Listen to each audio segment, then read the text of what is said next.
back, armour enjoyers and people procrastinating on actual responsibilities. Today we're taking a look at AFV Club's 135 scale Scorpion, a model that's that small you might think you've accidentally bought 172, but no, it is 135, just as a scale comparison.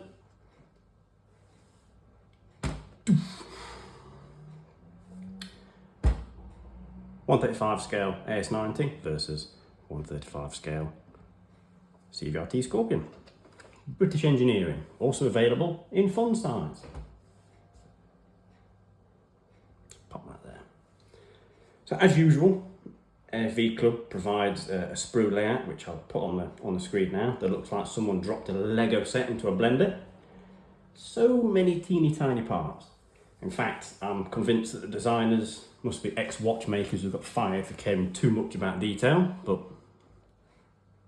it does build quite a nice kit. Right, before we have a look at the model itself, there's a quick history rundown for you. So the real FV101 Scorpion rolled into service in the early 1970s, back where moustaches were large and flares were even bigger, as part of the CVRT family. Now CVRT stands for Combat Vehicle Reconnaissance Tracked, and there's lots of different vehicles in the family. You've got Scorpion, which was the first one into service with a 76mm gun. Then you had, off the top of my head, Scorpion, Samaritan, the ambulance, Sultan, the command variant, Scimitar, the Raden turret version. Yeah, Samson, the armoured recovery, Spartan, Stormer, and I think it was a swing fire, was that the missile? Anyway, I digress, I'm just talking about this. Basically, CVRT, Combat Vehicle Reconnaissance Tracked, or tank, if you want to really annoy people. It isn't, it's tracked, Combat Vehicle Reconnaissance Tracked, which is military language for we need something small, fast, and barely big enough to fit humans in. So that's what we've got. It weighed only about 8 tonne, that's right, 8 tonne. So in tank terms, that's basically a feather. You could almost tow it if it ever got stuck with a moderately annoyed horse. Don't let it, toy-like size fool you. The Scorpion held the record for the fastest production tank in the world, hitting speeds of up to 50 miles an hour. I don't know what that is in European, so many freedoms per hour. But 50 miles an hour is absurd. Most tanks struggle to hit 30. And here comes the Scorpion, blasting along, doing the equivalent of a motorway overtake fueled by tea and spite. Now, what you have to imagine is most tank crews are in the age bracket of 18 to 30. And when you go on holiday, when you're sat on the coach, and you've got off the flight and you're sat on the coach and you're waiting to go to your hotel somewhere, that group of beer-swilling people that climb on the coach, what age range are they? Yeah, the really loud ones go, Leeds, Leeds, Leeds. What age range are they? Yep, 18 to 30. So, 18 to 30, have fun. It also carried a 76mm gun, capable of launching high explosive shells, smoke rounds, and of course the British Army's favourite ammunition type, passive aggressive intent, which is what the British do best. Anyway, back to the kit. So speaking of intent, here's the suspension. I'll show you on this one. So the suspension was designed by AFV Club to test your patience, your eyesight, and your ability to not swear loudly whilst modelling. Each tiny wheel attaches with the confidence of a toddler learning to stack blocks. It's beautiful when finished, but the process is pure chaos. Pure chaos. But enjoyable chaos. I'll show you the turret of the Scimitar version. It's pretty much the same sort of turret. I'll leave that there for you to have a look at. So here's the turret. I think I have to focus. Very, very small. So, just like the real thing, it's compact enough that the crew probably got to know each other's deodorant brands very well. But don't worry, in model form, you don't need to fit 2 humans and a radio inside. You just need to make sure you don't glue your fingers together whilst you're making it. But there you go. So Scorpion saw action all over the place. Falklands, Gulf, Bosnia, and various other smaller conflicts where someone needed a tiny armoured vehicle that could sprint along like it just nicked something and disappearing off into the distance. In the Falklands, they were shipped over because apparently the British Army looked at a rugged mountainous island and went, yep, that's perfect terrain for a fast, lightly armoured vehicle. And amazingly, they were right. Scorpion did great. Turns out being small and quick is a huge advantage. We don't want to get yourself blown up. Ground pressure from one of these is less than a bloke's boot print. So the force that the tracks put on the floor is less than somebody's boot.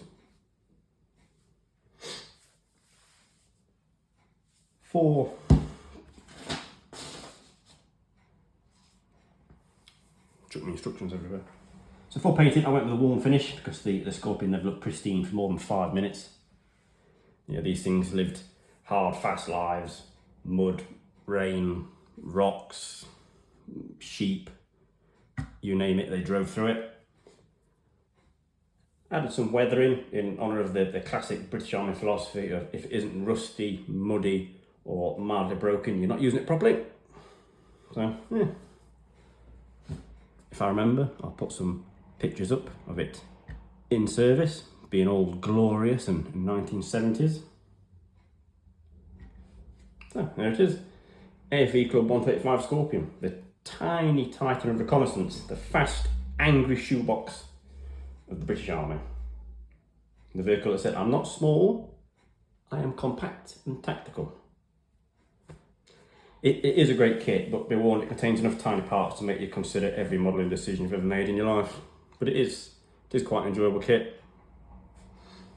Comes with a turned aluminium barrel instead of trying to get 2 pieces of plastic lined perfectly without a seam. So it's a nice turned aluminium barrel. Does come with some photo etch for the exhaust along the side, which is quite nice. Focus, yep. There you go. On the topic of the turned aluminium barrel, the armour of the CVRT family is aluminium. So you know, when you were younger, that pan your mum had under the sink that was aluminium, that really soft metal that you could bend with your hands, and if you scrubbed it with a brake pad too hard and made all the water go grey, yeah, that's what that's made out of. But it's a special, so I'm led to believe, a special aluminium alloy, not the finest Chinesium. They did have problems with some of the holes cracking in some of the early ones, so they went off and did boffinry and fixed that problem. Yeah. Thanks for watching. If you enjoyed this gloriously miniature piece of British engineering, hit like, subscribe, let me know which CVRT you want me to build next. Be it another Scimitar, the Spartan, or we could do the Sabre, which is the parts bin special. So this 76mm gun, somebody, I mean, who'd have thought that something designed to kill people would be bad for your health? Somebody, I'm not allowed to point fingers, but the RAF, maybe, could be, possibly, maybe. The RAF said, oh, every time we fire this gun, it doesn't smell very nice, and it's not very good for our health. So they did some research and decided, yes, the gun is, the fumes that go back into the fighting compartment are bad for you. So they took the 76mm turret off, got rid of it. So then the army were left with lots of holes with no turret on. Forget that bit. Lots of holes with no turret. Now, the British Army also had a lovely, faint bit of sarcasm, vehicle called the CVRW, Combat Vehicle Reconnaissance Wheeled, which was essentially, I'll put a picture of it up now, it was essentially a Daimler Ferret on steroids with a Radon turret on it. Every time they went around a corner, they fell over. Obviously they weren't that bad, but they were still pretty bad. So they took the turret off, and they got all these Scorpion holes laying around, and then they had a very low profile turret. So they put that on the Scorpion hull and called it Sabre. Now the turret ring of Scorpion and the turret ring of the Fox's turret didn't quite match up, so I had to put an extra collar. This is just a scimitar, so I'm just using an example. So I had to put an extra ring on it, and the hatches had to be slightly domed because otherwise the crew couldn't fit inside. It didn't really work. They stayed around for a little bit, most of them ended up in museums. Incidentally, you can go to Armageddon, which is near Leicester, or Bruntythorpe, around that kind of area. I can't remember where, but I'll find out. It's around there, and a lot of the turrets ended up there mounted to FE 432s, so you can go tank paintballing, which I've done, and it's a right laugh. But yeah, anyway.